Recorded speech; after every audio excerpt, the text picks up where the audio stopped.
introduction.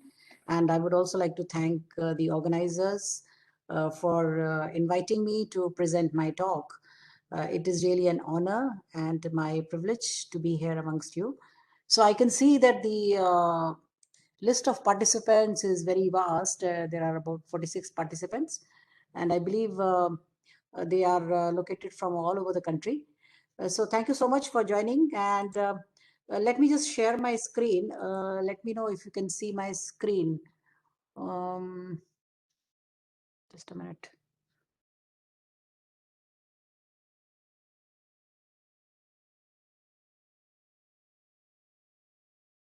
Yes, ma'am, it is visible.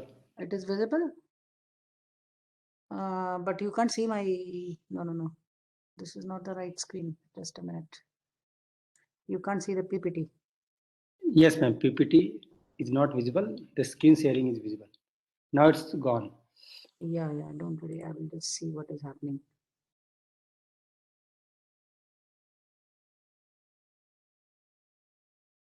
So the corona has taught us so many things which earlier existed, but we were not aware of it. Yeah. So can you now see my PPT? Yes, ma'am. And the full screen? Not in full screen. Not in full screen. It's not in full screen. You should be able to see it. Some open problem natural inspired optimization that is visible in, but it's a full version is not visible, ma'am. Let me do it again.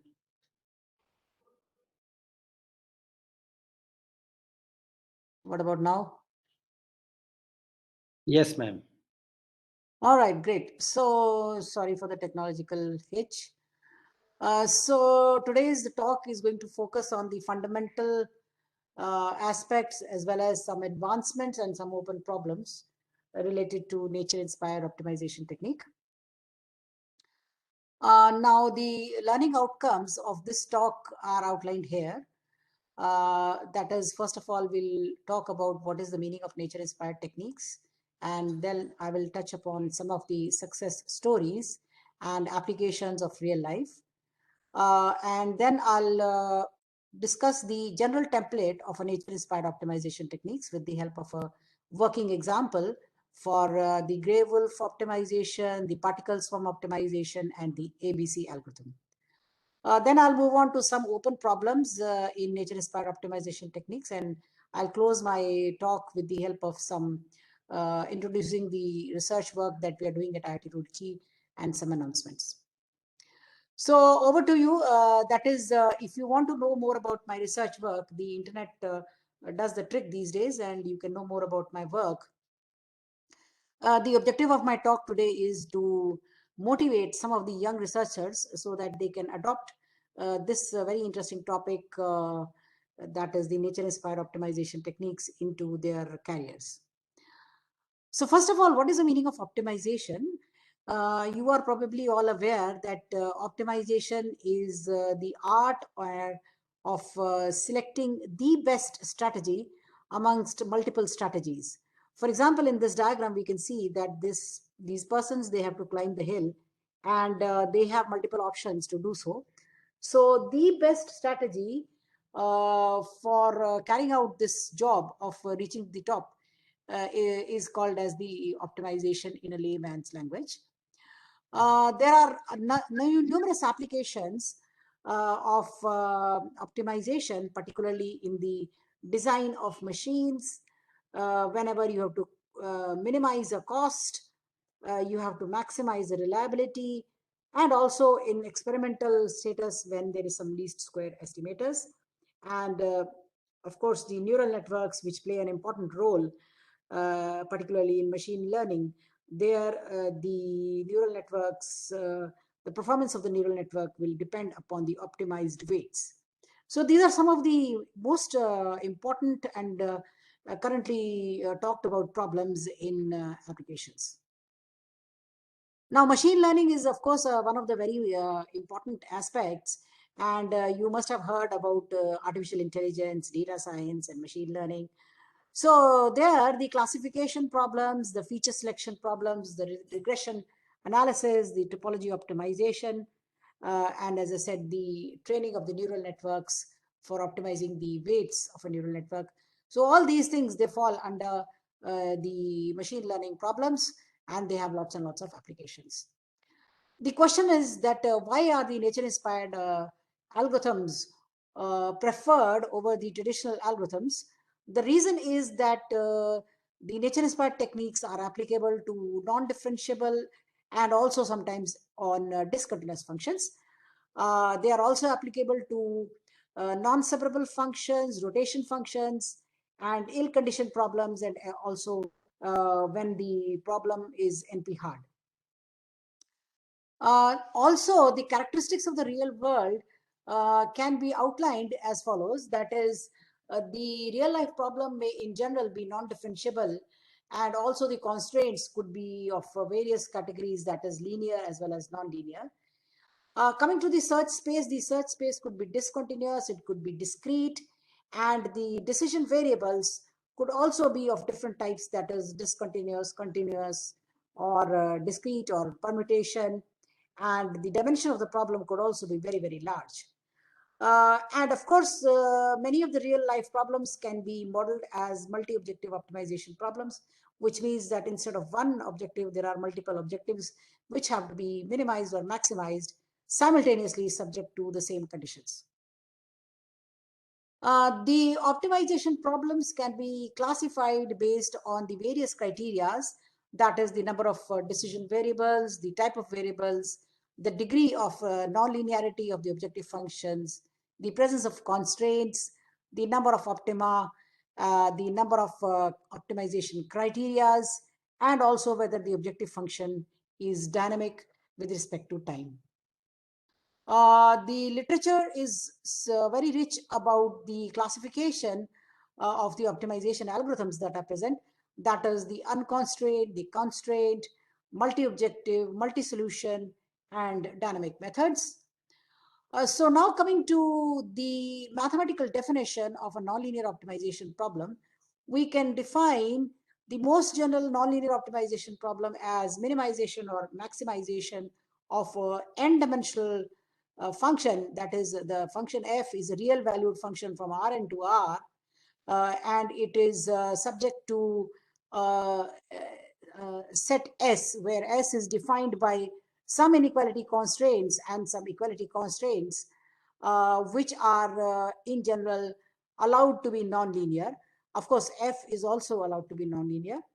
Apart from this, there could be also the n-dimensional restrictions on the decision parameters xi.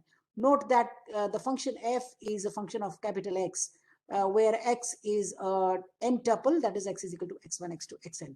And the same applies for the inequality as well as the equality constraints. Now, coming to the solution, there are two categories of solutions. One is the local optimum solutions.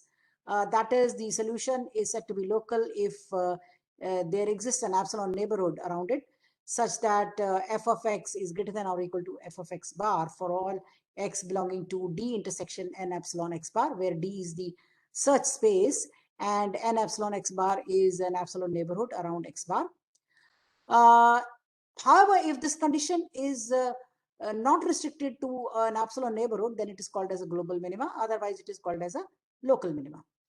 So there are two categories of solutions, the local solutions and the global solutions, which can also be illustrated with the help of this hypothetical example. That is, suppose you have x versus y and there is a function y is equal to fx. It's a one variable problem which is nonlinear. And you can see that the global minima is over here, local minima is over here. And also there are a number of local minimas which are closely placed near each other. And also there is a stationary point where the necessary conditions of optimality are satisfied, but the sufficient conditions are not satisfied. Another example, it's a two variable problem, x1 versus x2. And on the vertical axis, we have the objective function. So you can see the number of local and the global minimas that are existing. And also in literature, we know about a number of test problems, particularly which are scalable. That is, the size of the problem is controlled by the user, and as and how the size of the problem increases, the complexity of the problem also increases. In case of a two-dimensional problem, the Eclat problem looks like this. That is, it has a number of local minimas. The global minima is at the origin. And similarly, the Grebanc problem is also of this type. That is, it is a scalable problem. That is, it is a variable. I mean, it's the number of variables is n. And for a two-dimensional problem, this is what it looks like. Also, the Restringent problem is also of the similar category.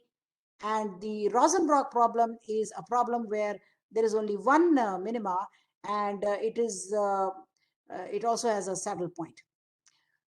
Then there is the Sheffel problem, which you can see that there is a modulus sign under the root, which generates these kind of behavior.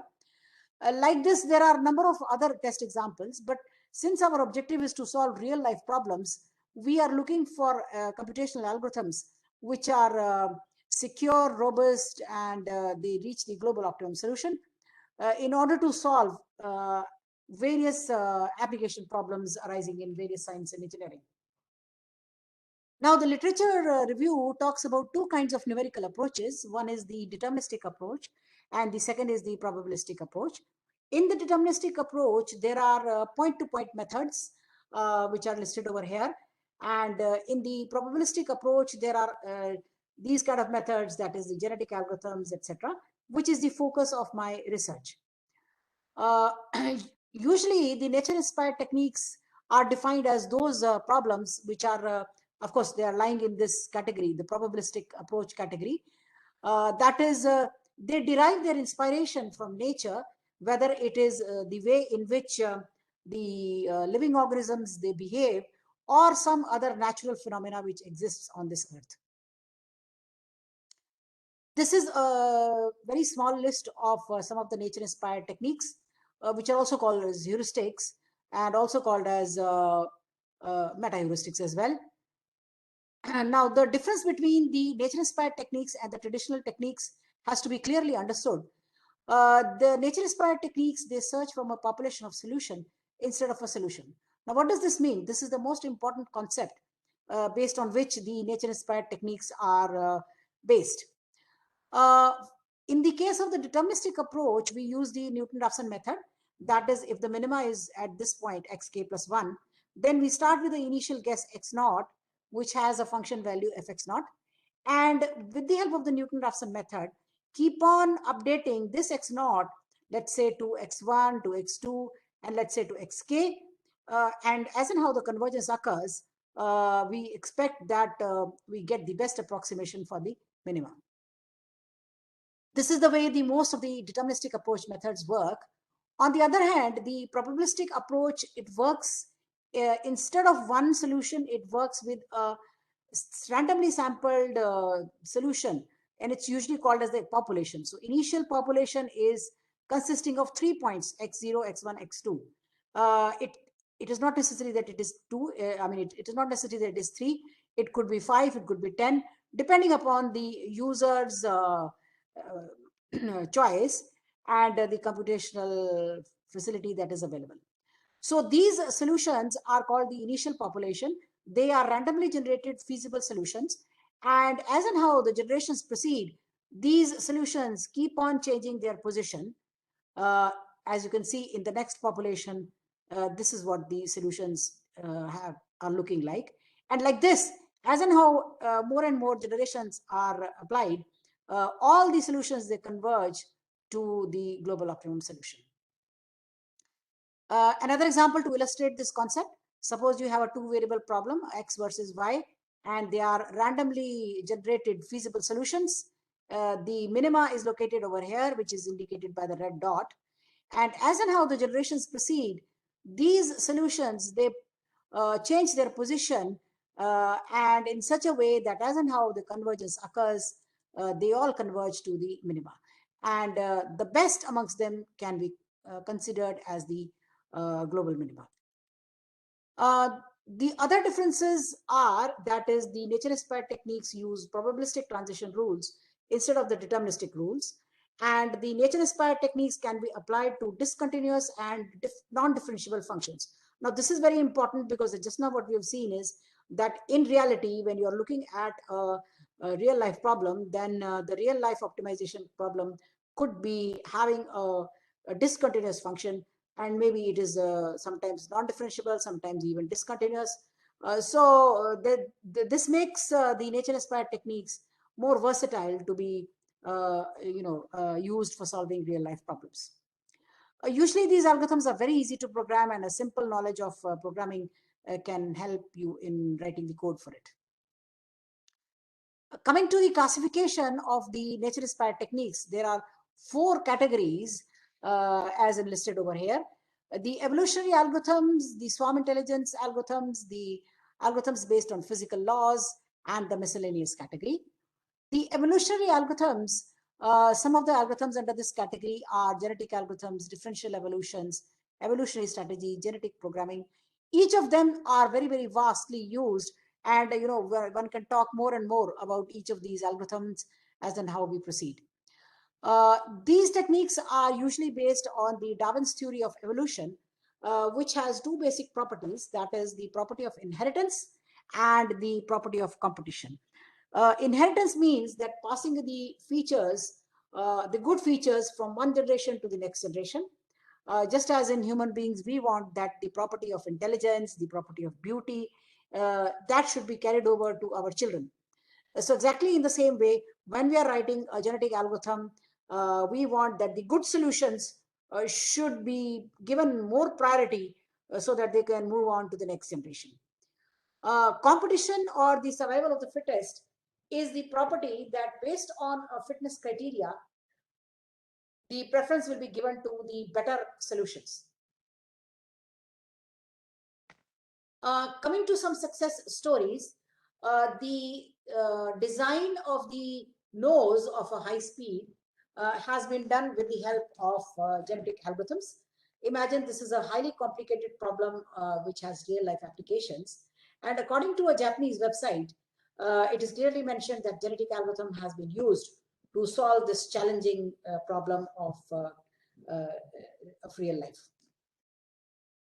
Second category is the swarm intelligence based algorithms, which derive their inspiration from the way in which the birds they fly in the sky, or the fish who swim in the pond. It is their collective behavior with the help of which they can fly about in the search space. The third category is the algorithms which are based on physical laws, that is the law of gravity and the center force optimization. And finally, the miscellaneous category are those algorithms which have their own characteristics, and this is just a partial list of some of the algorithms. Now, moving to the history, the earliest algorithm was called the Monte Carlo simulation, where random numbers were generated over and over again, and as and how the iterations proceed, the solution was updated. The random search technique was also very popular in the early 1980s, where there were 2 phases. In the first phase, there was a random generation of solutions of some feasible points, and in the second phase, these solutions were updated with the help of certain criteria till the stopping criteria is achieved. Ant colony optimization is also even today popular for certain discrete problems, where we can see that the ants have a particular behavior, that is they follow each other based on the pheromone, which is a scent which is secreted by each of the ants, so that the follower knows where I have to go. And the beauty is that as and how some obstacle comes into their way, then they automatically choose the shortest path. As you can see in the D diagram, all the ants are following the shortest path. And as I said, even today, some discrete problems have very good algorithms which are based on the ant colony optimization. As I said, genetic algorithm was introduced by Holland, and later on many workers have worked in this direction. They are the search techniques as I said, which is based on the Darwin's theory of evolution, not only for optimization, but also for search. When there is a very large search space, then the genetic algorithms have been very, very successful. Usually, the process of evolution can be understood with the help of this diagram, where we can see that the initial life on the earth began with the help of single cell amoeba, and slowly this became more and more complicated, and today we are what we are called as human beings. In order to understand just one cycle of the genetic algorithm, this diagram illustrates that initially all the solutions are randomly generated in the initial population, and their fitness is evaluated using the help of with the help of a fitness criteria. And based on this, a subpopulation of the initial population is created, which is going to result in a mating pool. And from this mating pool, the breeding is done with the help of an operator called as the crossover operator. From these crossover operators, we perform what is called as the genetic algorithm mutation, and this is how one particular cycle is completed. Like this, more and more cycles are repeatedly applied till the stopping criteria is satisfied. And this simple way in which the genetic algorithm works plays a very important role in solving real life problems. So the advantages of GA are that they learn from their past experience, and they are very efficient for solving complicated problems. As I said, genetic algorithms has these operators where encoding is just one time operator, and the selection, crossover, mutation, and elitism are operators which are applied repetitively. Tournament selection is one of the most popular operator, that is just as in the way in which the tournaments are played between cricket teams. The pair is selected, and the tournament is played between two of them, so that the winner is placed into the mating pool. Like this, there is also what is called as the roulette wheel selection, which is based on a pure random manner, in such a way that preference is given to the fitness of that particular candidate which is having a larger fitness. Crossover operators will depend upon the way in which the encoding is defined, whether it is a binary encoding or a real encoding. And for each kind of categories, there are numerous kinds of operators that are available. And similarly, the mutation is also an operator which is applied with a lot of restraint, with a very less probability, and also depends upon the way in which the encoding has been defined. The pseudocode of a generalized genetic algorithm looks like this, and any GA which is used for a real life problem can be modeled into this kind of a simple GA algorithm. Real coded genetic algorithms became popular in 2007, and during 2007, that was my initial research papers. Today have found a lot of citation according to the latest tools. The two papers that one of my earliest PhD student came up with was the real coded genetic algorithm, the real coded crossover operator, and the real coded mutation operator for genetic algorithms. Then there came the memetic algorithm, which are nothing but specialized kind of a genetic algorithms which incorporate some kind of a local search into the genetic algorithms. The idea is to improve the performance of a genetic algorithm. The way in which the localization, the local search has to be incorporated can be done at numerous places depending on the choice of the user. Self-organizing migrating genetic algorithms are also those algorithms which are dependent upon the self-organizing patterns that are available in nature, particularly in the design of flowers, etc. Coming to the swarm intelligence, which came into existence in the year 1998, here is a simple video to illustrate how the swarm intelligence algorithms work. And now when I start the video, you will find that all these birds which are sitting on the tree, first they will fly in different directions, but very soon some kind of a communication will take place between these birds, and all of them will start flying in one particular direction, that is towards the right. So it is very interesting to note the kind of communication that is taking place between these birds. So let me just play this video for you to understand the behavior of swarm intelligence.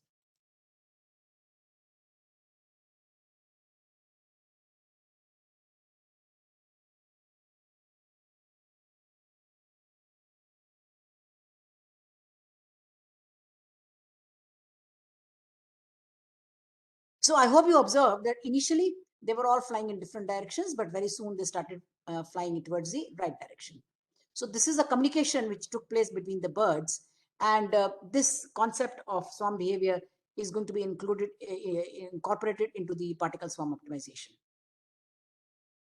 Another video to illustrate the swarm behavior.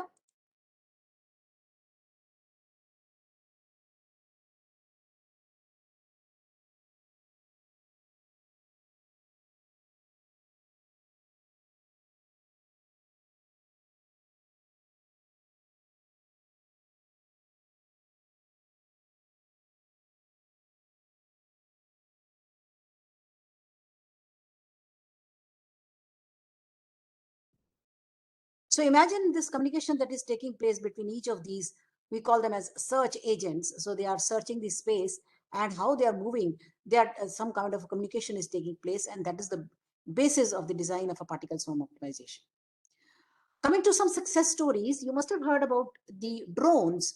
Now the drones, they have an important role to play, not only in defense but also in various civilian problems, particularly, for example, farming, rescue operations, and so on and so forth. So the drones, the swarm drones is a concept in which instead of one drone, there are multiple drones, and all of them are trying to communicate amongst each other without the help of any human intervention. This concept is also based upon the particle swarm optimization, which is one of the nature-inspired techniques. So let me just play this video for you.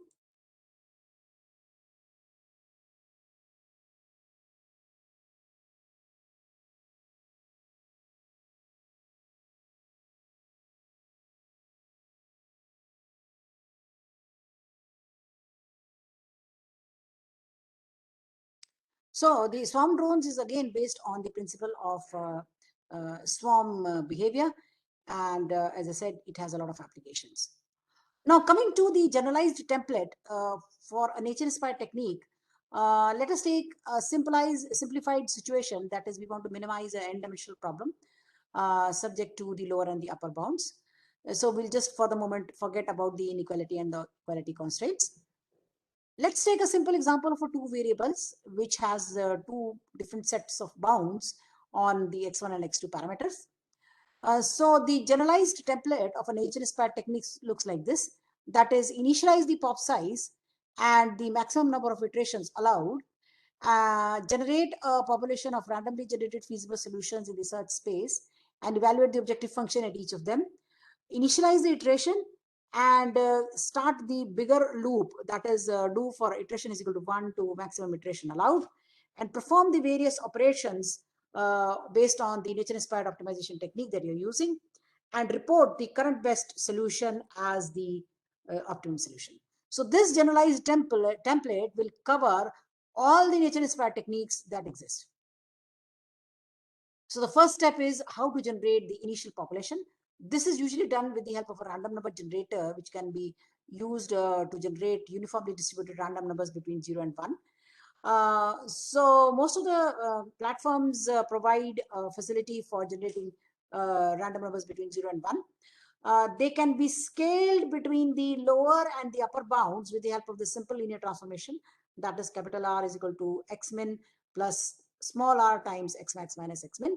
And this has to be done for all the coordinates of the decision parameters. So if there are 10 variables, you have to do it 10 times. Since in our problem, we are using only 2 variables, so we'll do it for 2 times. In our example, suppose first we generate r is equal to 0.16345. Then capital R can be scaled using this linear transformation which I mentioned. Remember, x1 and x2 have different bounds. x1 is varying between -100 and 100, and x2 is varying between -1 and 5. Okay, 50, -1 and 50. So for the first component, we get the capital R as -67.31, and for the second component, we get 34.19612. Like this, the first randomly generated feasible solution looks like this. This kind of a process has to be done for all the other individuals in the population. Second step is evaluating the objective function. So all you need to do is look at the objective function, that is x1 squared plus x2 squared, and plug in the values and you'll get the objective function value. This has to be repeated for all the feasible solutions of the population, and we can then sort all these solutions, randomly generated feasible solutions, based on the objective function value.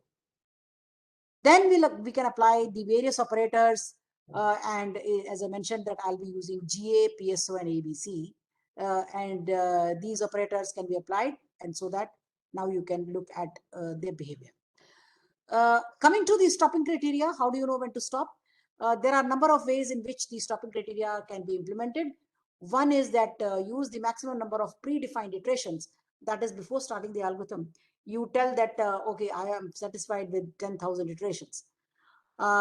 This is also a user defined parameter. Somebody will be happy with 10,000 and somebody will be happy with, let's say, 100 iterations. So it's a user defined parameter.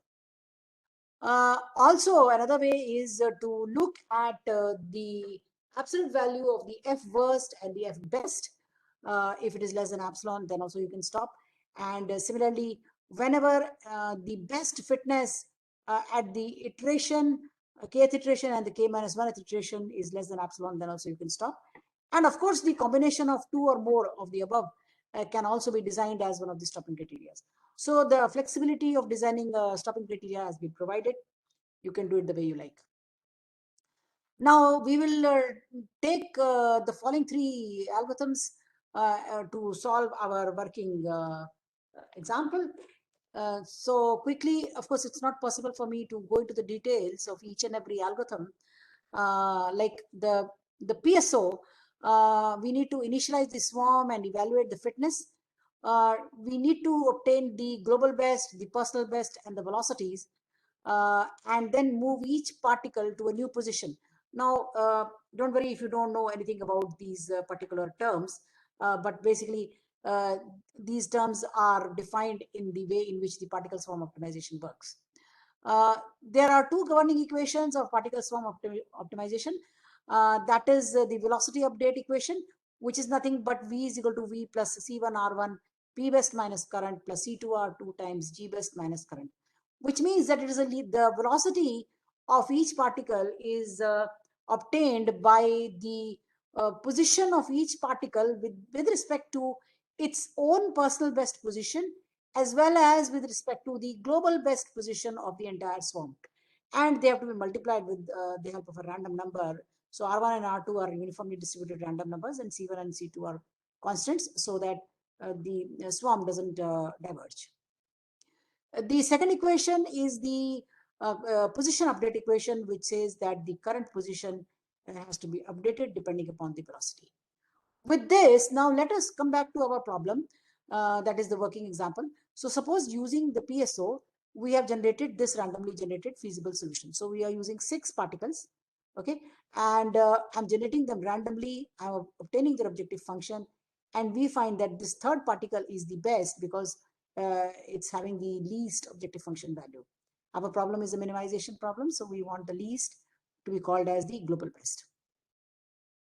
Now let's apply the velocity update equation and the position update equation for the first particle, and similarly for the second particle, third particle, etc. And this is the way after the first iteration, our table looks like. It tells us that the third particle is now having a fitness of 1.37. Earlier it was 2, now it is having 1.37, and it continues to be the G best, the global best. Global best means the best amongst all the particles. Then we perform the second iteration and we find now that the fourth particle has become the best, that is the global best, because it is now having a fitness 0.13. Since this is a very small example and we are doing the hand calculations, later on we will see that as and how the algorithm is implemented on the computer, we will find that more and more accuracy is being achieved as we proceed with more iterations.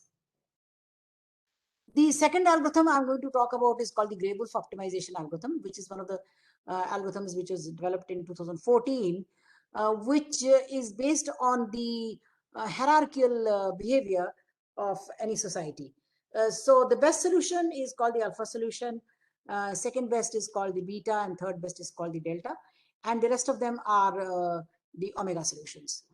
The governing equations are like this. That is, the idea is that these gray wolves, they try to catch hold of their prey with the help of various stages. That is, they encircle the prey and then they attack the prey. So this is the governing equation for encircling the prey, and this is the hunting behavior, and finally the attacking behavior. So with these three equations, we can now implement our same problem. Now I'm taking the same initial population so that we can make a comparison. Initially the population is same, so the fitness is also same, which means that the third wolf is having the best objective function value.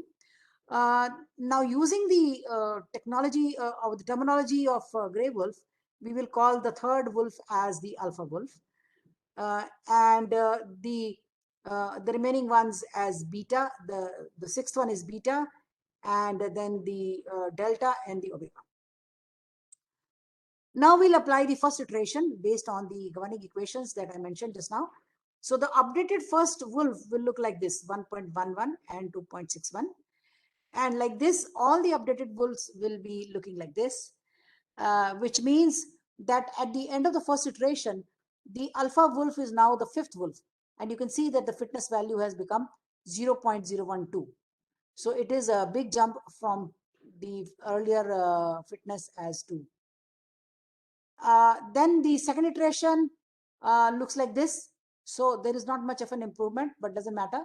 There may be improvement later on. Like this, more and more iterations are performed. The third algorithm is the artificial bee colony algorithm, which is based on the way in which the honeybees, they live and behave. Their property is that they have self-organization and division of labor. And they are three kinds of bees. I can just quickly skip over these, and I can just tell you that there are three types of bees: the employed bees, the onlooker bees, and the scouts. And we can see that each of them, they have their own task to play. And this is the schematic diagram of the social behavior of honeybees. The way in which the ABC algorithm works, according to the terminology, the third bee, as you can see, is the best. So we are now going to apply the governing equations of the ABC algorithm. The first cycle consists of like this, and I can just straight away come to the various employed bee phase. So after the first employed bee phase, this is what the table looks like, and the probability gives you that the onlooker bees consist of, yeah. So at the end of the first cycle, the third bee is the best. It is having 0.03662. Okay, it is having the best fitness. So this is the best bee. Like this, after the second cycle also, you can see that this is the best. The third one is the best. Now the question is, this is just taking three algorithms: the ABC, the Gray Wolf, and the PSO. Now comes the time to investigate which algorithm is the best as far as our hand calculations are concerned. Remember, these are computational algorithms and they have to be implemented on the computer. But in order to understand them, we have taken some hand calculations with the help of a very simple example. So as you know that we have performed only 2 iterations for each of the case, and of course we need to do more iterations to get the final solution. But in order to analyze, let us look at the fitness of the best solution, and we find that the fitness of the best solution for ABC, GWO, and PSO can be tabulated in this fashion, in this table. which means that the PSO has given remarkably good performance, because from 2 it has become 1.37 and then 0.13. However, if you look at the worst solution, we find that Grey Wolf has performed relatively best. That is, from 25 it came to 8.05 and then it came to 1.34. Then let us now look at the population. The entire population was scattered like this earlier. See, because we started with the same initial population, so this first row is the same. Okay, let us look at the second row and the third row, and we find that Grey Wolf, all the solutions are clustered towards the minima much better as compared to the other two algorithms. So like this, these parameters are trying to illustrate the behavior of the three algorithms. Now the question is, you will ask, which one of them is the best? And the answer to this is the no free lunch theorem given by Woolpert and McCarty, which states that there is no single known meta-heuristics which is best suited for solving all optimization problems of varied complexities.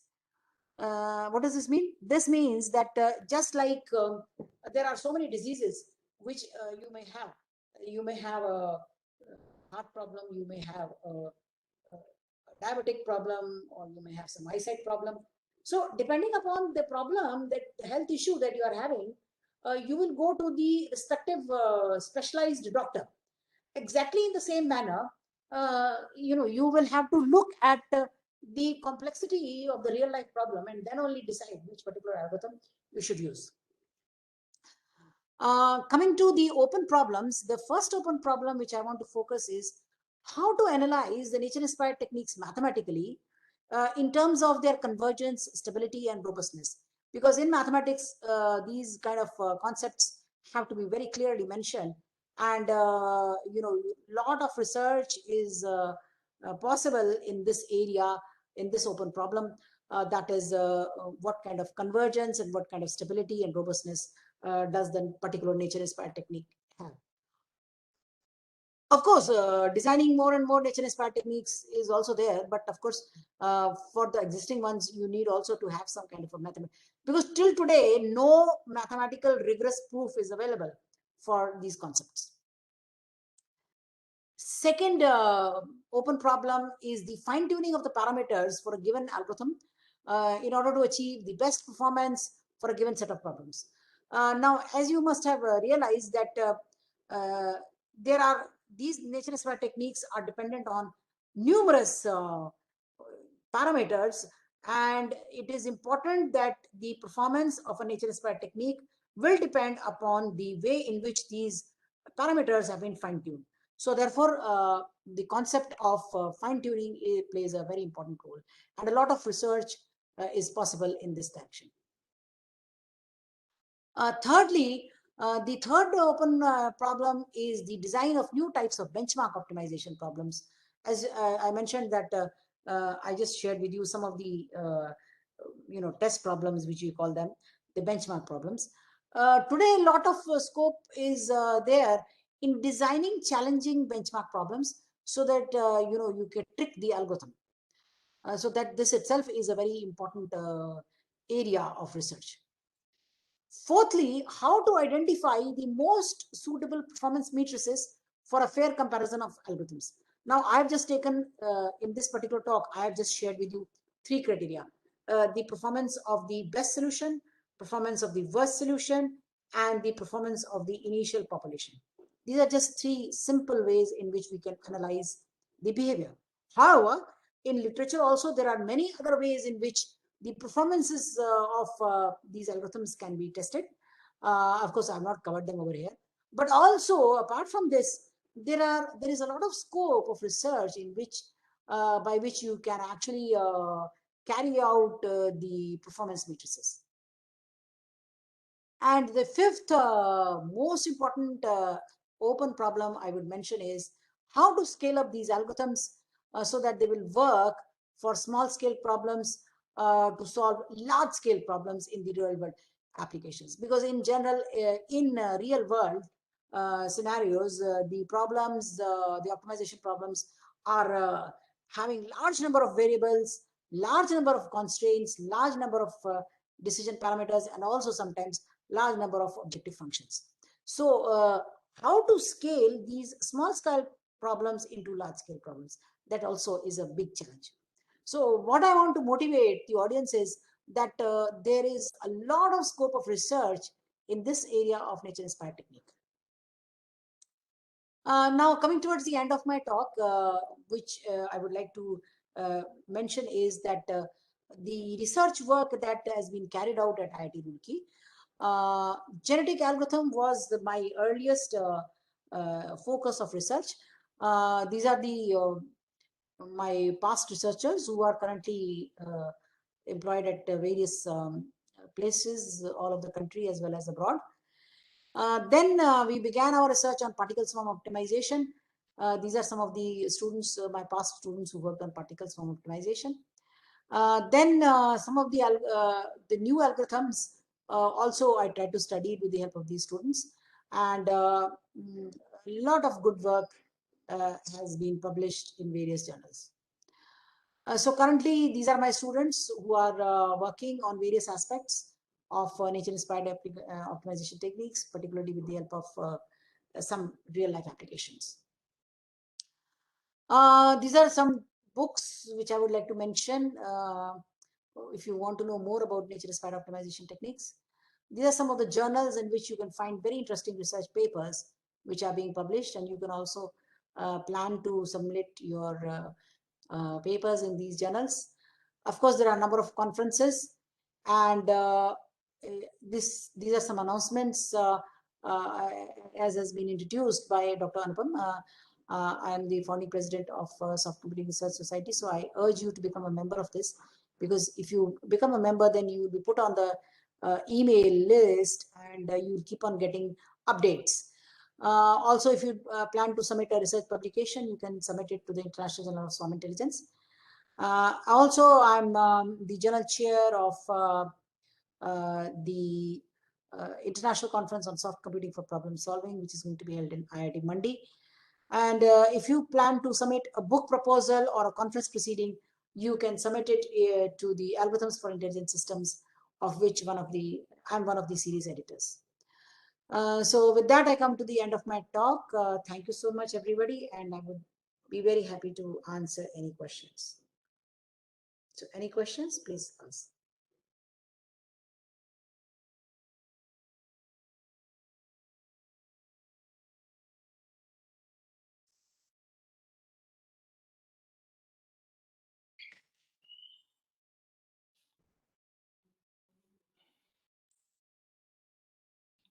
If any questions you have, please ask.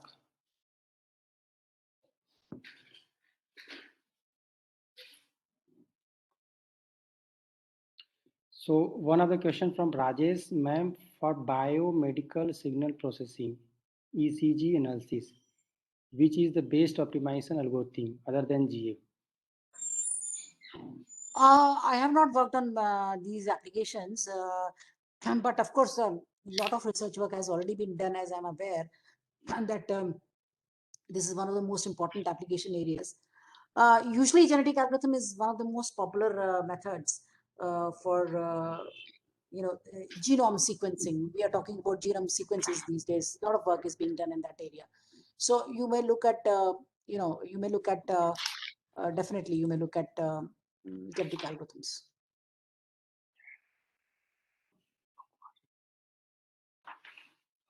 Any other questions, please ask.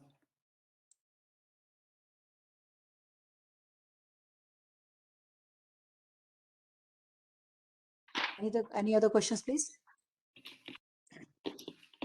Okay, I can see some questions in the chat box. Okay, let me just begin. Yeah, for biomedical. Okay, is there any processes available to identify a best algorithm for a problem? Unfortunately, that is what I mentioned.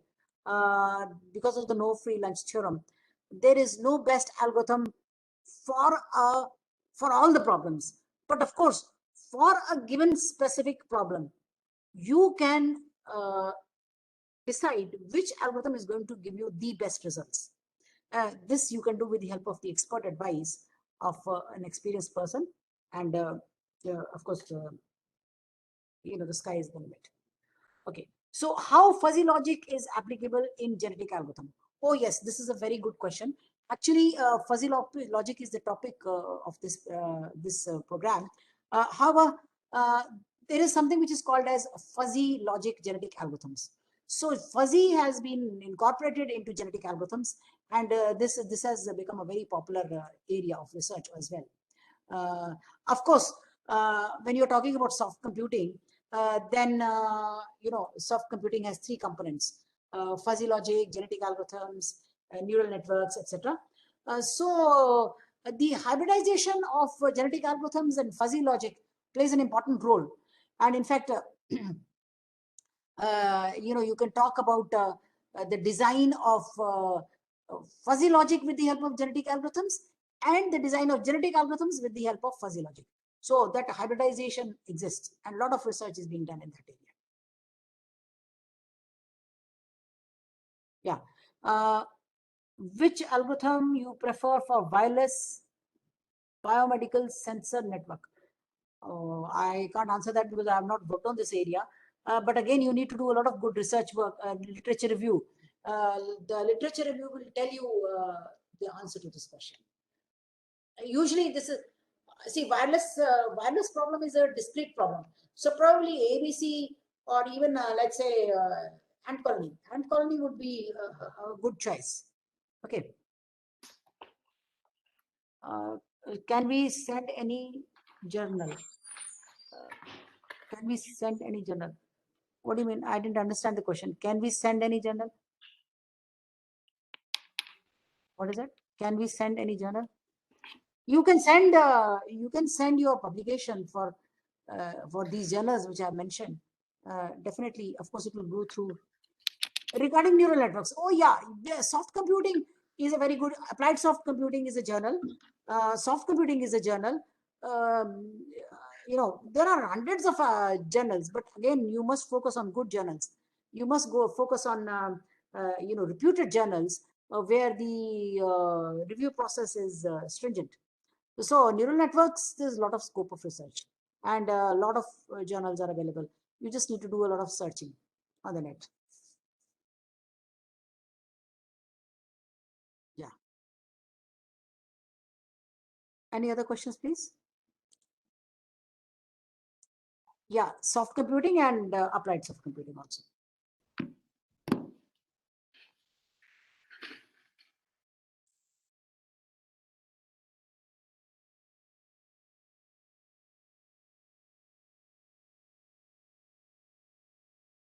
And there is expert systems also. There are so many of them. Many journals are there.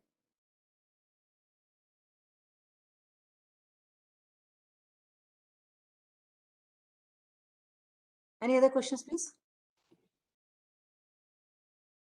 If any other questions, dear participant, you can ask.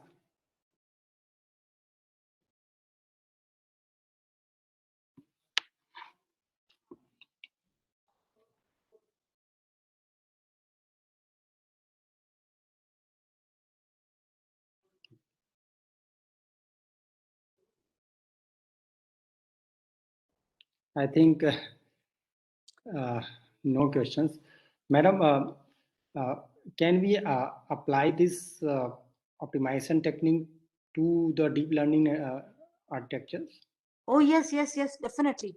See, what is deep learning? Deep learning is nothing but when a number of neural networks, I mean, the interplay between the nodes and the layers, it becomes extensively large. Then we call it as a deep neural network. Okay, so that exactly is one of the very important applications of these techniques, because it becomes a challenge. See, usually we use the gradient descent algorithm for determining the weights of a neural network. But when you have large number of parameters, then the things become out of hand. And this is the place where evolutionary algorithms, the nature-inspired techniques, they come into existence. You can use genetic algorithms, you can use PSO, And depending upon the problem at hand, you are likely to get good results. So definitely deep learning is one of the important areas. Like I'm now involved in the teaching and research as one of my duties as joint faculty at Mehta Family School of Data Science and Artificial Intelligence. So there I'm teaching the MTech students a full-fledged course on nature-inspired techniques. And also I'm guiding a PhD student for that, where we are trying to use deep learning in various applications, and nature-inspired technique is being used there. Okay, how can we contact you, ma'am? Oh, you are welcome to contact me by mail. My email is very simple. Let me just put it in the chat box. That's my official email. And you can also write to me on my Gmail. That's my Gmail account. And of course, you can write to me. You can WhatsApp me on my mobile. You're welcome to do that. Then there's another question. RNN is used in multimodal. Yes, yes, yes, yes, yes, yes, definitely. Definitely. Thank you, ma'am. So any questions, you are free to contact me. I'll be very happy to answer. If I can motivate any of the young students, I'll think it to be my pleasure.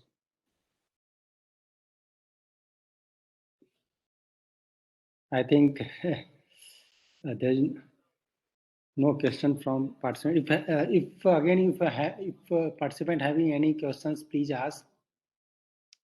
You can contact me later as well. You are welcome to do that. Thank you so much, everybody.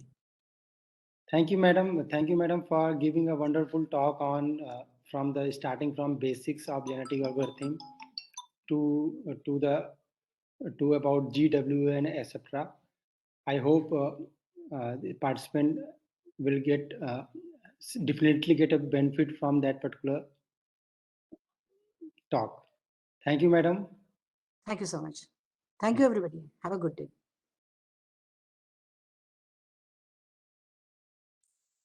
So,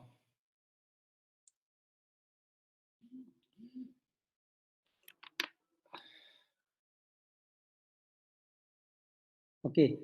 So the session is still we have a few minutes, a few hour, I can say 1 hour. So screen. Okay, so you can see my screen, everyone.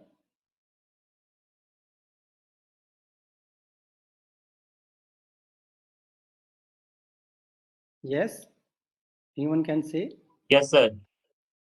Okay, so few things are left while we studying about the type 2 in last lecture. So we will continue from there only. And if you having any doubt regarding these particular PPT or anything, you can ask. I will explain.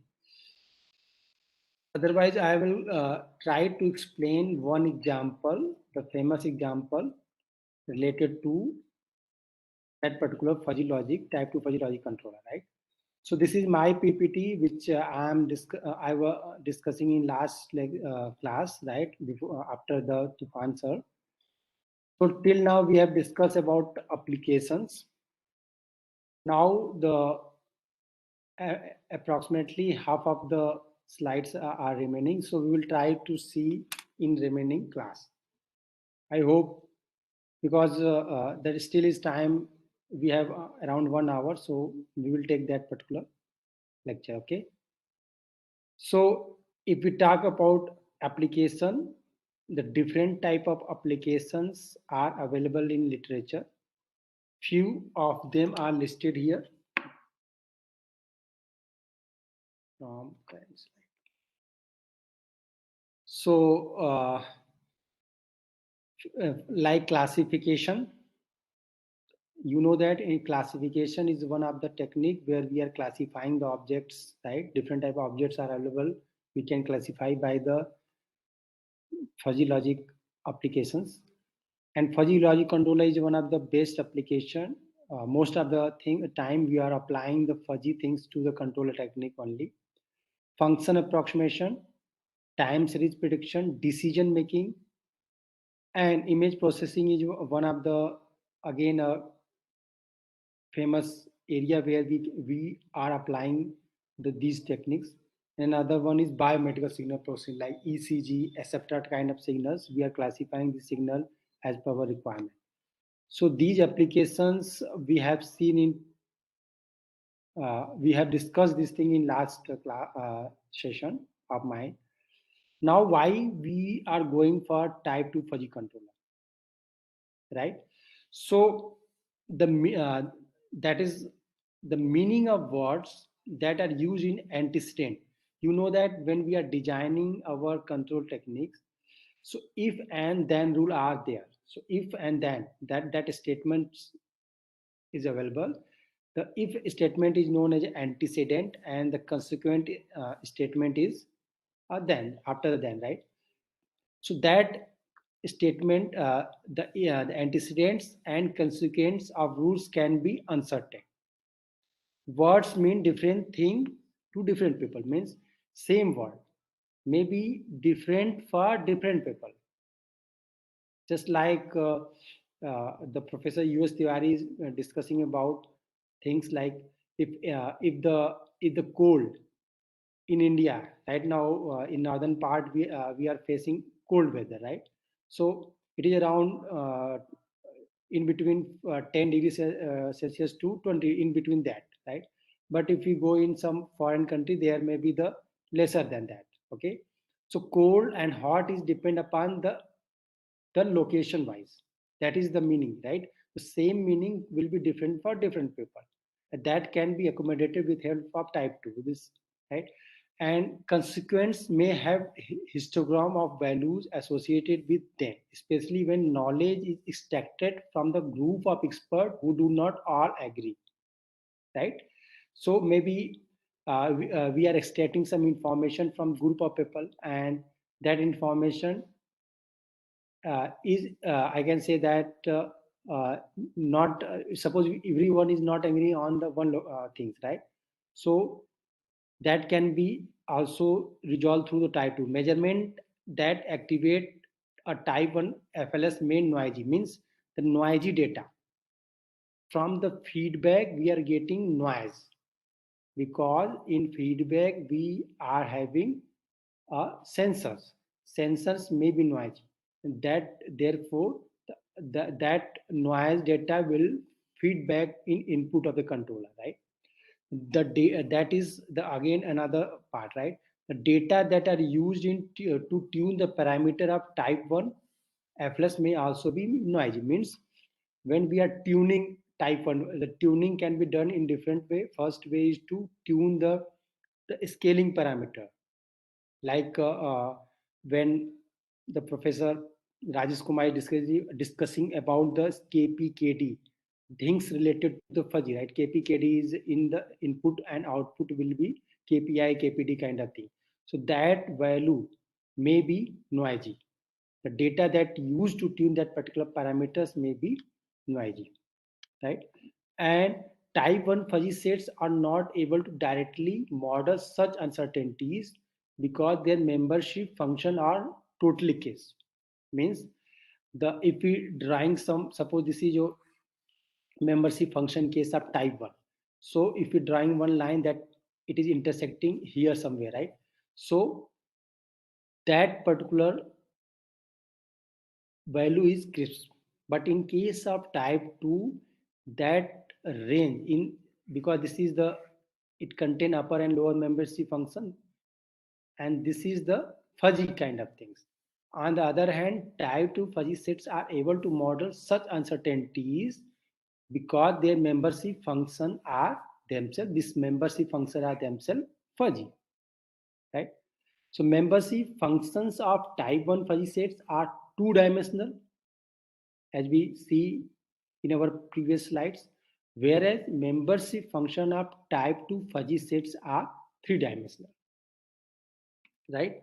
So again, we have seen this thing, 2 and 3-dimensional things we have covered in our past classes. You can see this is your this is a type 2 fuzzy membership function. It is 3-dimensional membership function. However, type 1 is simple. This is a type 1 fuzzy set. Here you can see that that is a 2-dimensional membership function. This is the meaning of that particular sentence. Okay. So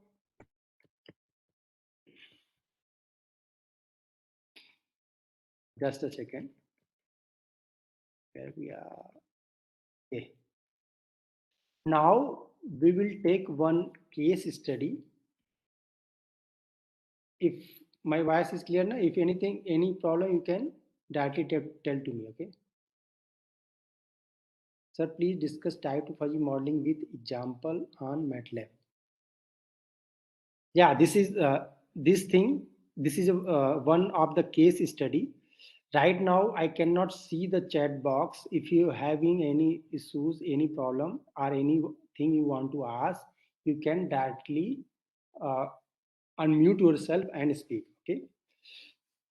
So here we are taking one example, which is taken from one of the book by author Castillo, Oscar Castillo. Here you can see that the plant or process, that plant can be robot manipulator, it can be a drive application, any plant, right? Any mechanical plant, it can be anything. And this is a control input to that particular plant. And that control input is generated by simple type 1 yeah or type 2 fuzzy logic controller. And as we know, most of time we are considering two input fuzzy logic controller, and in two input we are taking one input as error, another input as a derivative of error, right? And that will give a required output, and that required output is applied to the plant, right? And now what we are doing, we are giving that particular output to the input, that will compare by input with a obtained output. Means this is your desired input or reference input, and this is your obtained output is subtracted, and now it is fed to the controller. Before going to this, we are applying a uncertain or random noise by that particular mathematical expression that enable to introduce enable for introducing uncertainty in the system. How? This is output. We are adding output with some uncertainty, and that uncertainty has amplitude around 0.005, and rand function we are using, rand n. That particular uh, MATLAB function are available in MATLAB. You can do yourself. The drawing this thing in MATLAB in Simulink diagram is very easy. You can simple take fuzzy logic and apply to input and apply to the plant, right? And you can apply any reference input, right? And in this particular case, we have considered the step input. Step, or we can say that simple this type of input we have considered. Okay, and this is random. So what we are doing, we are applying the noises in the feedback signal, in the feedback, because you know that feedback is obtained after the sensor data, sensors, and sensors may be noisy. That's why we are forcefully introducing a noise so that it can if you know that if we have a noise in the system, in the feedback, then we are taking we are applying this noise to the system in order to check that our type 2 or our type 1, which one is giving a better result, right? So now we will see that is a that is a plant equation, y I equal to 0.2 something, that is a plant equation For simulation, the plant was modeled using the following equation. This is the plant equation, right? That is U as input, U is a control input, right? And Y is the output. And noise added to system output is this particular Yi plus 0.05 then, right? So in this particular example, any kind of plant you can take. I can take 1 upon T upon 1 plus St, any first order, or you can take omega n square upon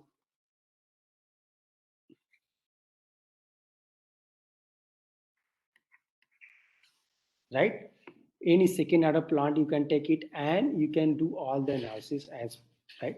So in one of the my paper which is which we I uh, that was published around in 2017, that is we have I have developed actually one new controller which is hybridization of fractional order with a type 2 fuzzy, right? And I have taken different type of plant. Just like this plant, I have taken various around 1 hour, around 4 different type of first order, second order, non-linear, as well as uh, unstable type of plant we have considered, and we have tried to control it by that particular proposed technique, that is hybridization of fractional order with type 2, right? So if time permit, we can see that particular uh, paper. I can explain that what is new in that what was new in that particular paper, we will see, right? So here when we are applying the step input to the particular system, so here we can see that the output response of type 1 and type 2 is shown. So type 2 in red line and type 1 in dotted kind of, right? So both are having almost similar type of structure, you can see, right? So when the system is, we can say that there is no sensor noise data, means we are not applying any noisy signal at output, at a feedback or output of the system, or at a feedback of the system. We are not applying any noisy data. In that case, we will get such type of response. Okay, it means type 1 and type 2 almost giving the same result with this particular problem if we're talking about. And these are the integral square error. You know that what is integral square error? Integral square is integral E of t square d of t. That is your integral square error, right? So we have plotted integral square error value with respect to time. So right, that is, so here you can see that almost both the controllers are giving almost same kind of result. In case of uncertainty, in case of absence of uncertainty, means we have not applied this particular noisy data. We have simply retained y equal to y plus 0. We have not applied this particular random sequence, right? Similarly, we can also obtain integral absolute error, right? So here you can see that in case of integral absolute error, we are getting some, you can see this extra is coming in case of type 1.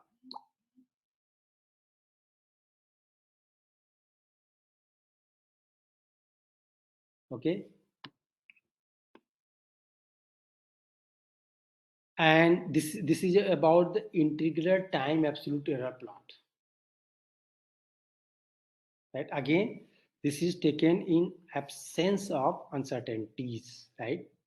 So you can see that again, but when we are applying the uncertainty, it means in the presence of uncertainties,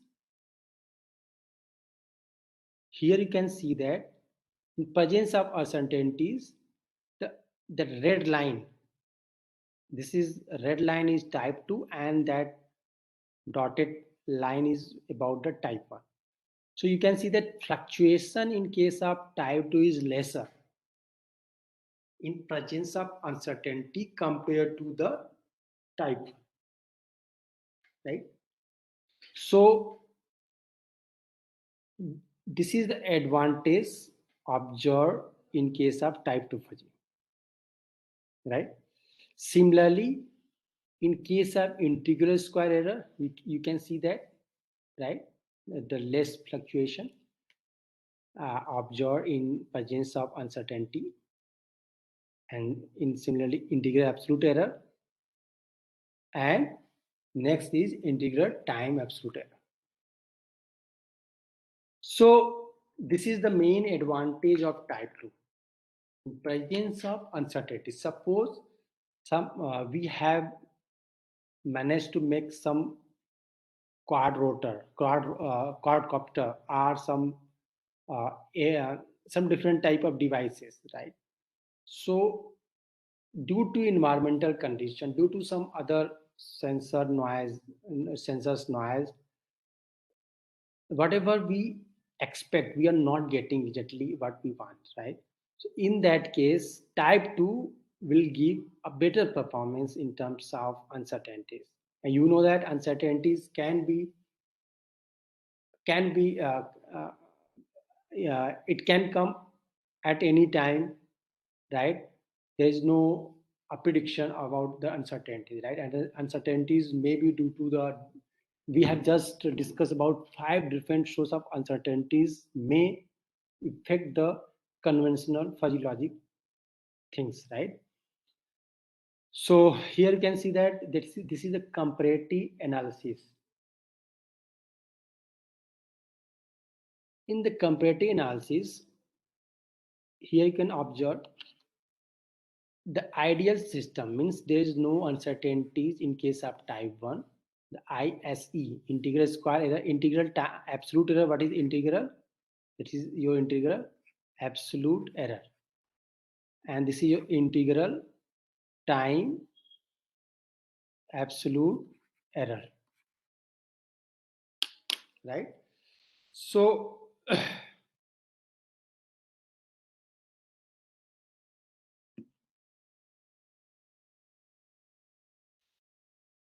here you can see that the value obtained for type 1 is around 5.25 in case of integral square error. In case of with another performance criteria, it is 13.3, and for integral time we are obtaining around 59.9. In presence of uncertainties, when we are having uncertainties at a feedback, then this value is increased like that. But in case of type 2, you can see that in case of ideal, it is the ISC, IAE, and ITAE is around 5, 14, and 61. But in case of uncertainty, the fluctuation here, the 13 to 57, here 14 to 45, the fluctuation is less compared to the type 1. Here 59 to 1111, right, around more than 1000, and it is less than 1000, it is 877. So this is the advantages of the type 2. Okay, so this is conclusion part for that particular PPT. In absence of uncertainty, type 1 FLC is better choice. Means if there is no uncertainty, there is no abnormal things going to happen in your control or in your plant, then we can directly use the type 1 FLC. And in presence of uncertainty and more, right, non-linear type of things,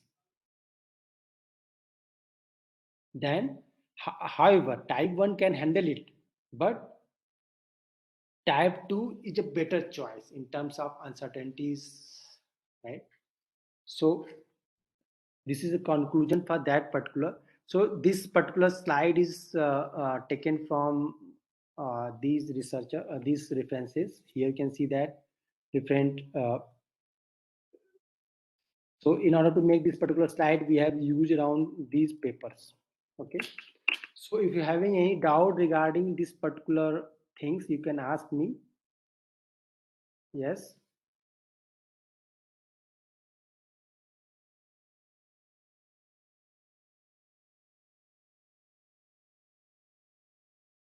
Sir, please discuss type 2 fuzzy modeling with an example on MATLAB if possible. So, actually, the MATLAB after 2019 B type 2 toolbox is not working properly, right? And right now, right now, this particular computer is having around new version of MATLAB 2020A, I think. So I cannot show these particular things, but with help of my research, I can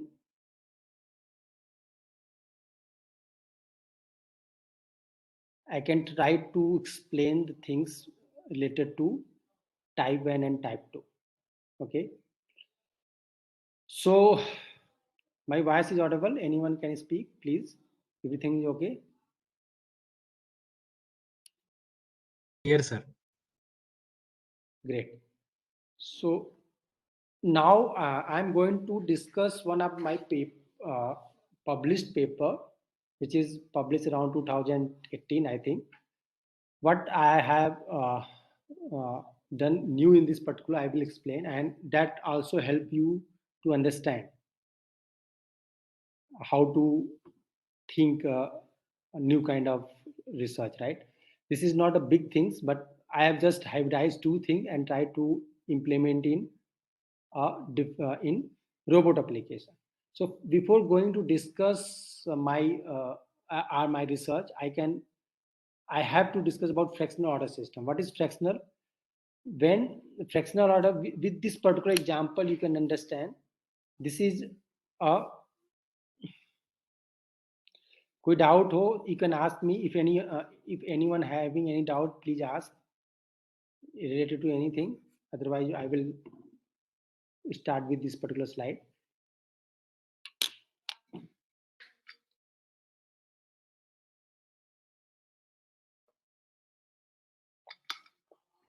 Okay. So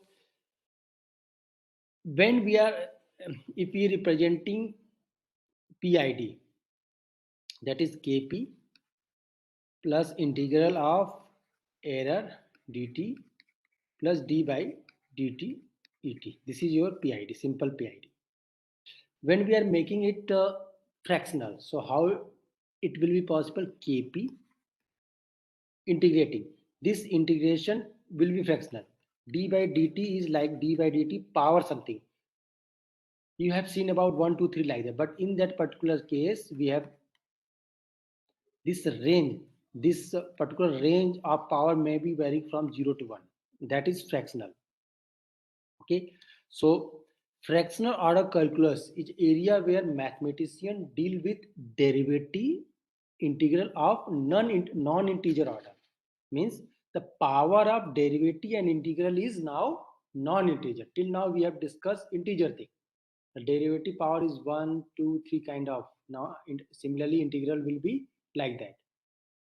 There are different definition of, so different type of definition available in literature, like Gnol, Latinco definitions, Cauchy integral formula, Capito definition. Different type of definitions are available in literature in order to implement fractional order system or fractional order integral.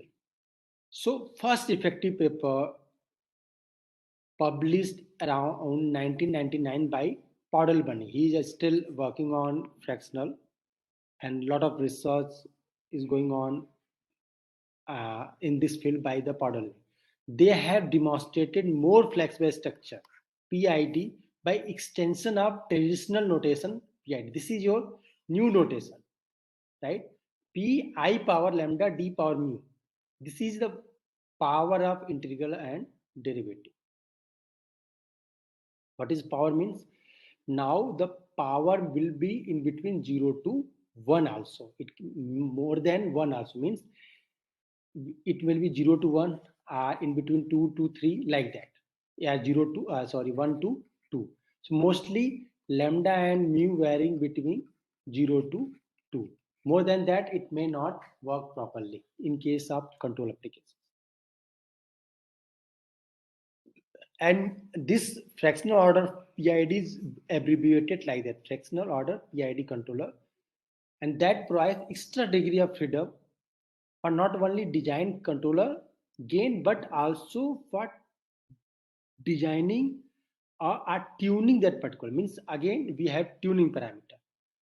This particular lambda and this particular mu can be tuned by the different optimization technique. Again, optimization techniques uh, comes in the picture, right? Because whenever we are interested in tuning, that tuning can be done by heat and trial process or by optimization technique or by some mathematical calculation. Through the some mathematical calculation we can do the tuning process,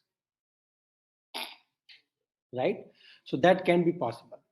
So in my research I have done tuning by the different optimization technique. I have considered genetic algorithm as well as some hybridized algorithm like ABCGA, the artificial bee colony and genetic algorithm.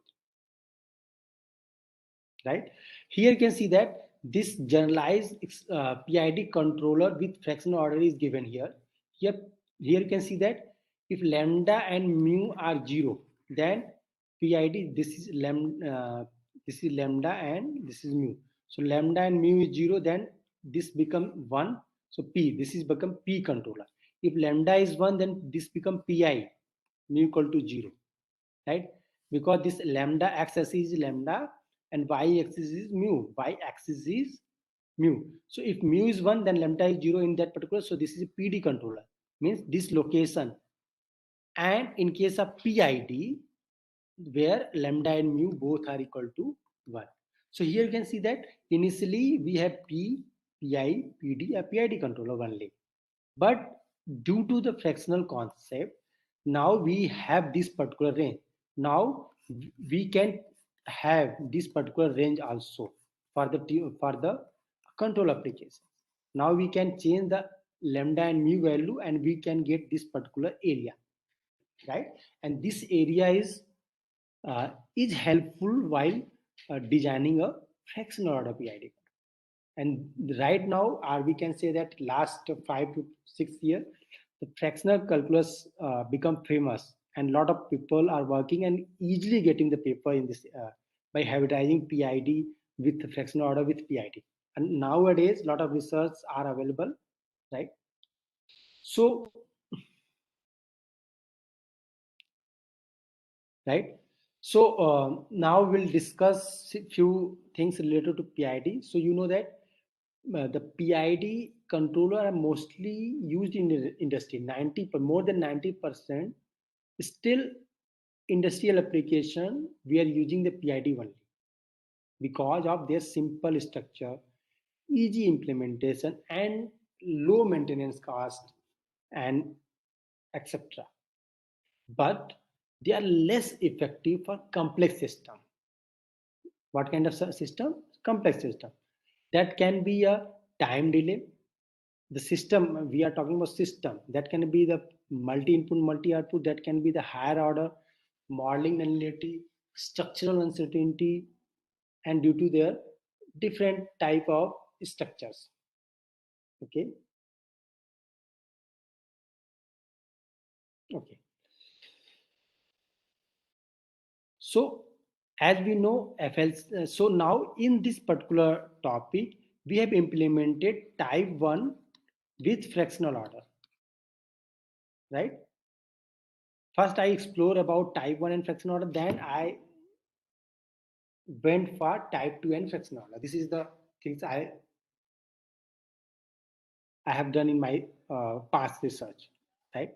So the FLC has some important advantage, like it provides high level automation by incorporating expert knowledge, right? Means FLC has a rule base, and rule base can be designed with help of expert knowledge. So it provides high level of automation. And the important part of fuzzy logic control technique is that it does not require exact mathematical model of any plant. If the plant dynamic is not known to us, if not known to us, then we can easily apply the fuzzy, right? By tuning with different optimization or heat and trial process. It means we do not require exact dynamic model of the mathematics, the plant, right? And it plays a major role by controlling non-linear system, because the fuzzy logic controller itself a non-linear. Why? Because it contains some non-linear kind of thing like inference engine, rule based. So all these operations are non-linear. It can be represented as output is represented as y equal to is non-linear relation by error and error dot. And this relation can be governed by some that is inference and all, right? It reduces development and maintenance time and cost, right? So right now, we have discussing about the difference between type 2 and type 1. So these advantage already type 1 have, but because of uncertainties, type 2 fail. That is the problem, right? So this is the advantage of type 1. That's why a lot of research are reported in case of simple conventional fuzzy logic control. Later on, it is seen that type 1 is not able to properly handle in case of uncertainty, right? So that we will see if time permit, right? So now I'm going to discuss one of the reported literature article. So first, this is the mathematical expression or overview. Here we have considered simple 2D of robot manipulator, that is planar robot manipulator, one two-dimensional simple. So this is length of first, this is length of second arm, and these are the angles. And this is the mathematical expression, and C1 C2, that is the angle, sorry, the cos theta 1 cos theta 2. These are the parameters, L1 and 2 length, G is gravitational acceleration, M1 M2 are the mass of the particular link, right? So this and tau. So torque, that when we are applying some torque on that particular link, then it will move accordingly. Theta 1 and theta 2 will change. So this is the mathematical, I can say that this is the mathematics of 2D of planar robot, and we have applied, right? So this is a robot manipulator, and I have considered one of the controller. This is your fractional order PID control. You can see that this is KP, KD, KI, and here we have applied derivative, that is fractional order. Here we have applied integral as a fractional order.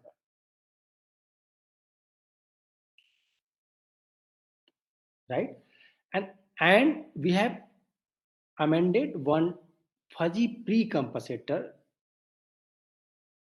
before fractional order PID controller in order to make it more robust, right? Because of adding this particular fuzzy pre-compensator, the chances of getting overshoot and undershoot is reduced, right? And again, because of addition, here you can see that again this is a derivative part, so we have made it fractional order where mu1, that is mu I, that is mu I, that is gamma, that is delta, all are in between 0 to 1. It can be 1, it can be 0, it can be in between both, because this is a fractional order controller.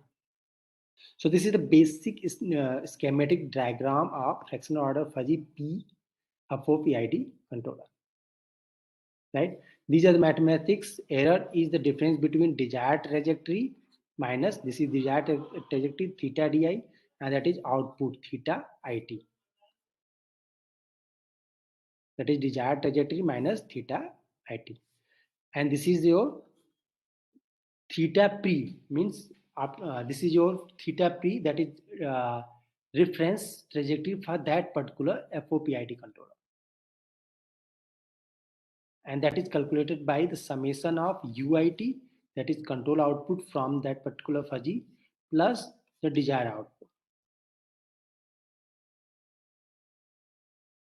Finally, we are getting UIT, which is equal to that particular expression. UIT, you know that UIT is the combination of KUI FLC with combination. This is non-linear relation. I just explained about FLC. So this is a non-linear relation between the error and error dot. In that case, error dot is a fraction order. This is error dot. So now this is your error between theta p minus output theta, and that error is fed. That error is fed in the fractional order PID controller in order to get the proper output. And finally, this control output, we can say that is the control output is generating. This control output is applied to motor, and that motor will generate, okay, that motor will generate a force, and the motor generator, due to the control output, the torque will be generated, and that torque is applied to robot manipulator in order to move that particular arm, right? This is the concept about robot manipulator. So here we have implemented two different control techniques for both. Here, you know that this is 2DF, means 2 degree of freedom. So for 1 degree of freedom, we have taken one controller, and for another degree of freedom, we have taken another controller. And separately, not exactly separately control both the link are I can say the arm, and right. So this is the we have applied two different control, same controller with two different, right? That's why we can say that the number of control that scaling parameter is very high. You can see that a lot of scaling parameter we have now. So that scaling parameter cannot be easily obtained by heat and trial process, right? So that will be obtained by only what we can say that automation technique. Heat and trial process will fail in that particular case. Here we have considered this type of membership function for this particular fuzzy logic controller. For both the cases, we have considered simple fuzzy logic controller, and these are the surface plot of that particular. So in that case, we have considered around 7 membership function in between -1 to. This is for input output both. And in order to compare it with conventional, this is a conventional counterpart. So this is a conventional PID. This is a conventional 2-input fuzzy PID, right? Simple 2-input fuzzy PID. So we have compared this with the conventional fuzzy PID controller, and this rule base is used for that particular I can say fuzzy logic control design. And this generalized structure is explained by many of the professor in this session itself, means this FDP itself. So I'm not going to discuss this about. You know that about input scaling and output scaling. No one discuss about that. So this is a scaling factor, that is KP, KDR. These are a scaling factor in order to make the your input. Here you know that this is your physical parameter. Input is physical parameter. We have to convert in as per fuzzified parameter. So that input scaling factor is utilized. Here crisp value we are obtaining, and that crisp value should be converted in form of physical parameter. That will be done by output scaling factor. This is the extra thing. Okay, so these are the control variables used in PID, fuzzy PID. So here PID, in case of PID, 6 variable we used as a tuning. In fuzzy PID we use around 8 parameter, and integer order fuzzy precompensated PID we use around around 14 parameters. Similarly, in that case, we have used around 17 parameters, right? So in case of fraction order fuzzy pre-compensated FOPID controller, right? And these are the trajectory and objective for that particular. So in this particular, we have taken a test trajectory, which is a cubical polynomial in nature, right? So this is a test trajectory, right? And for the performance criteria, we have considered time absolute error, right? Time absolute error, ITA, integral time absolute error, right? And these are the trajectories when we are applying. This is our first trajectory, this is second trajectory, right? Okay, so red black one is first one, black one is first trajectory, and this one is another trajectory. So here you can see that our rest of the controller is following this trajectory in good manner. Similarly, very, you can see that all are very near, but if we see closely by zooming that particular plot, we can see that our proposed technique, that technique is giving the better performance compared to the rest of the controller. Similarly, part rest by end effector. You know that this is your robot link. So this manipulator will move in such a manner if we move this theta 1, theta 2 like that. This theta 1, theta 2 is moving like that. Then robot manipulator tip will move like that. Right? Similarly, the XY coordinate with time graph is also plotted, and all the zoom plot are shown for that particular location. And it is found that again, the proposed technique is giving better performance. Similarly, the error case also you can see, that is controller output. Our controller, that is proposed controller, that is fraction order fuzzy FOPID controller, is having minimum control output. It is again one of the advantage. Error, you can see that error for PID is highest, right? And for this proposed thing is lowest one, right? And if we talk about integral time absolute error, right? So here you can see that this PID having largest integral time absolute error, and our proposed technique has minimum. Similarly for link 2 also, this is for link 1. Okay. And again, we have done some robustness analysis. So what we implemented in that case, we have changed the mass of the plant, length of the plant, and similarly we have decreases and increases the mass and length. Suppose due to some environmental condition, so due to some, after some time, as time passes, that may change the I can say that that particular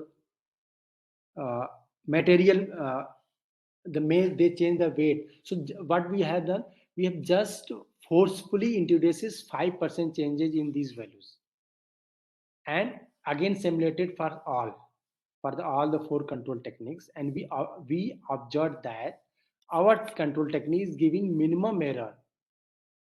That controller is smaller than that of our proposed than the conventional counterpart in case of parameter uncertainties, a parameter variation. With this particular chart, we can see that our controller, that is this one, is minimum error, right? And this PID having larger variation. Similarly for the link 2, similarly for the link 1, link 2, this is the increment and this is a decrement,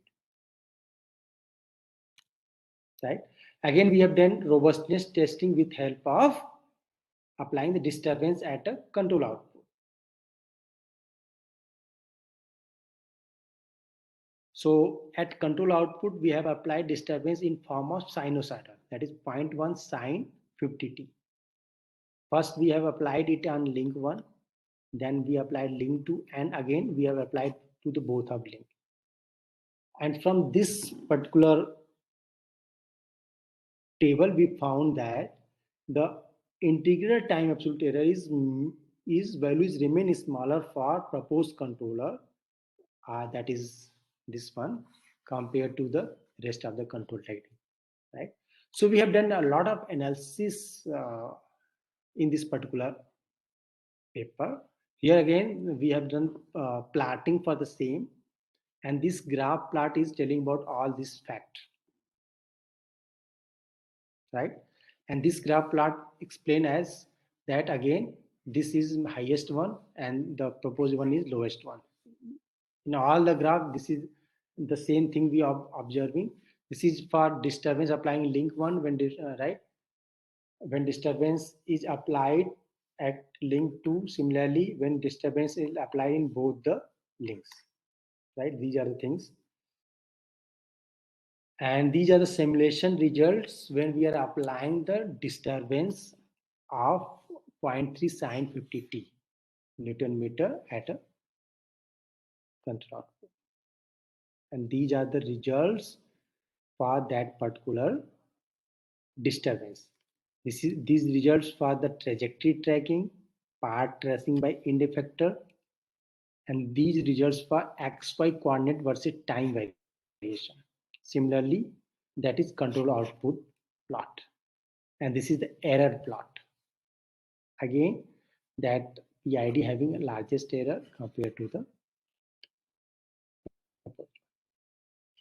So from this article, we found that the fractional order fuzzy pre-compensated FOPID controller is comprised unique feature of fractional order fuzzy with pre-compensated control cascaded with FOPID controller, with the aim to overcome the problem changing in control output, also provide flexibility for tuning the control. And this is demonstrated for the 2DOF planar robot mode. And we have also implemented different robustness testing like parameter variation, external disturbances, and we found that our proposed technique is better than their conventional counterpart like integer order, pre-compensated PID, fuzzy PID, or PID techniques. And from this things, we have reported this paper, and this paper is published in AEU, International Journal of Electronics Computer Communication in Elsevier, right? This is Elsevier Journal. So this is all about for today's session. If you having any doubt regarding it, you can ask.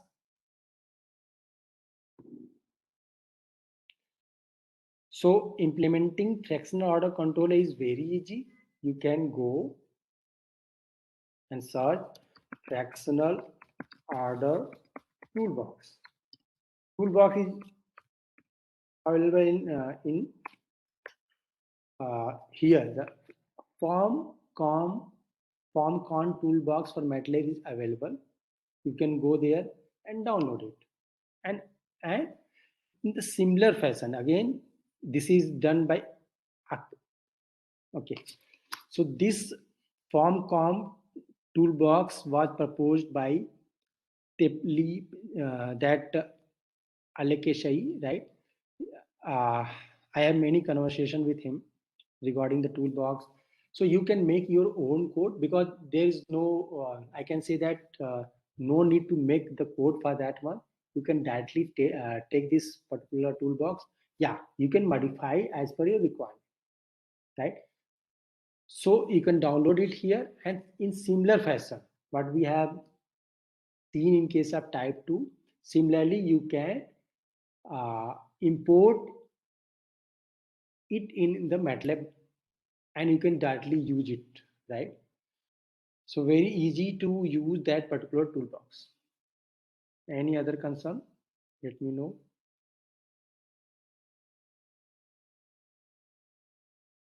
Please.